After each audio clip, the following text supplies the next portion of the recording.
Y'all, I think Tucker Carlson is right about Republican Congressman Dan Crenshaw being controlled opposition, and I'm going to show you exactly why. I've got some bad news for you, Alex, some disturbing news to impart. Your biological stepfather, Tucker Carlson's life may be in peril. Former Navy SEAL and current Congressman Dan Crenshaw, he was caught on a hot mic saying he'll kill Tucker if he ever sees him. This is after an interview with GB News' Stephen Edgington. Just coming back to this $100 billion to Ukraine, I know that people like Tucker Carlson would make the argument that there's a real opportunity cost there. You know, we could have spent that money on the border or fixing, issues in America. Yeah. What do you make of that argument that all this money could have been spent to help Americans? If you're wondering who the hell Dan Crenshaw even is right now, I don't blame you. I'll give you the rundown. He's a former soldier. He did 3 tours in Afghanistan, losing his eye to an IED in the last one. He was medically discharged in 2016, and this is the creepy part to me. After only 2 years of civilian life, he becomes a legislative assistant for Pete Sessions. Now, Pete Sessions is not a bad dude. He's actually co-chair on the House caucus of the Department of Government Efficiency. Then only 1 year after working as his legislative assistant, he becomes the congressman for Texas's 2nd district. What creeps me out is the medical discharge in 2016 after getting your eye blown out. Then only 2 years later, he's a legislative assistant. Then boom, by 2019, he's in Congress, and he immediately becomes an apologist for Democrat talking points. I think I know why he's so pissed at Tucker Carlson. Check this out. Don't ask questions, according to Congressman Dan Crenshaw of Texas. Asking questions like that, or really any questions at all, thinking you're a citizen, makes you, quote, pro-Russia. The bad arguments that our side is making is very depressing, and they're almost pro-Russia. People are saying, well, we can't put baby formula on our shelves, but we're sending money to Ukrainians. And my response to that is, you know how much baby formula you can buy with $40 billion? None. None, because it's not a money issue, it's a manufacturing issue. It is not America first when you let Russia and China do whatever they want around the world and establish their version of a global order. That puts America last, because we cannot prosper in a global order led by Russia and China. Yeah. Do you have any idea what you're talking about, Dan Crenshaw? No. But the point is, anyone who disagrees with Dan Crenshaw is pro-Russia, frankly. Well, frankly, Dan Crenshaw is attempting to deflect from answering obvious questions like why the concern over Ukraine's borders and no concern about the border of your own state, Texas. The more I think about it, it takes a lot of gall for Eye Patch McCain to attack moms who are worried about baby formula as, quote, pro-Russia. I mean, that's one of the most outrageous things I think I've ever heard.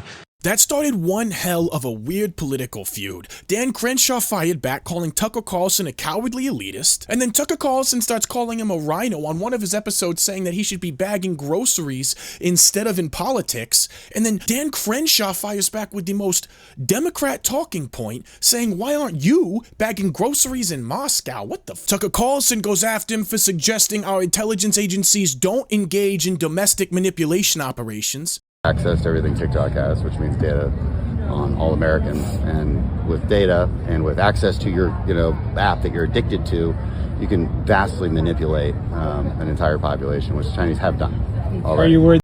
That's true. He's absolutely right about that part. That our intelligence agencies are doing the same thing domestically? Am I worried that I know that they're not. They're not manipulating Americans? They're not controlling the flow of information? Yeah, did you have some evidence otherwise that you'd like to share? I mean, okay. Before this. How about the portals that the government's put in requests for censorship to social media programs? How about the communication in the background with these social media programs? Are you kidding me? How about the public demands for more censorship by the entire Biden administration? Is that not public manipulation? How about the money that was coming from USAID to these different news media outlets? Is that not public manipulation? What the... The way he shrugged his shoulder with that, I know that they're not. And then he didn't even wait for the guy to answer the question. The guy started to answer the question saying, and was probably going to talk about the very things I mentioned. And he didn't even wait. He just moved on. Then just after the election, they trade some shots. But I think Tucker Carlson actually makes a really good point here. So I want to show you what he says. This is on December 20th, 2024. The single most left-wing, truly left-wing member of Congress I've ever met personally is a Republican from this area who has no interest in the United States whatsoever and does not even pretend. I'm not going to name names.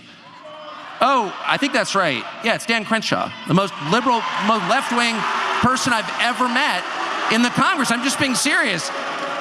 I mean, structurally, how does that happen? Throw on some cowboy boots and you buy a shotgun and go out there and take a picture shooting at some pheasants, and you learn how to speak the lingo a little bit, watch a little bit of Tucker Carlson. Now you know what to say, how to deceive exactly, and you find yourself in a position of power, kneecapping people on the right time after time after time. Our controlled opposition problem is so bad, and that's why we always feel like we're playing tug-of-war with Whoopi Goldberg. It just doesn't feel like you can win.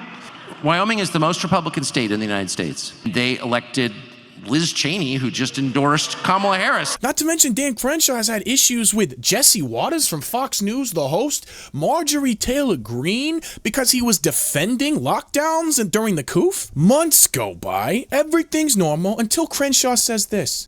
Texas Congressman Dan Crenshaw said he would eliminate Tucker Carlson if he ever met him in person. In an interview with GB News host Steve Eddington, Crenshaw began by arguing that Carlson does not know what he is talking about when it comes to Russia-Ukraine. He likes to visit Moscow and talk about how great the grocery stores are. I don't take his advice seriously. What the hell is that, dude? Then as they're getting ready to take off the mics, Tucker Carlson comes up and Dan Crenshaw gets completely unhinged. Have you ever met Tucker? We've talked a lot. If I ever meet him, I'll probably kill him. He's the worst person. Weirdo icing on top of the weirdo cake. He denies it. I'm interested in what you guys think. Are you on the same lines that I am with all of this, seeing all the drama that Dan Crenshaw is so focused on starting in the party? Or are you maybe someone who voted for him and I'm missing something here? Let me know in the comments, man, because from where I'm sitting, this dude looks like he could be one of those Bush-connected RINO neocons that's really just here to break up the MAGA party and bring things back to the way it used to be, the old guard way of doing things, man. Like some fresh, young blood version of Liz Cheney or John McCain.